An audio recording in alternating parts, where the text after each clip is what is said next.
ඔයාගේ ගෙවත්තෙත් මේ වගේ හැමතැනම ගල් තියෙනවා නම් කරන්න තියෙන පහසුම ක්‍රමය මේක තමයි.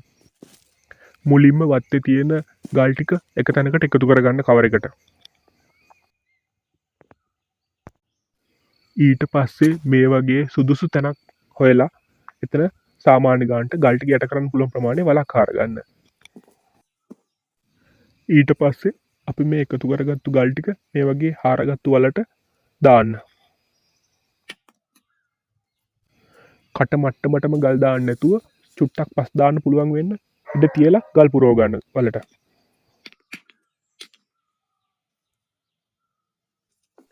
ගල් පුරවගත්තු වලට ඊට පස්සේ උඩින් පස් තට්ටුවක් දාන්න. ඔයාටත් ආයේ ගෙවත්තේ ගල් වලින් කරදරයක් වෙන එකක් නැහැ. මේ විදිහට ගල් ටික බලදාගත්තට පස්සේ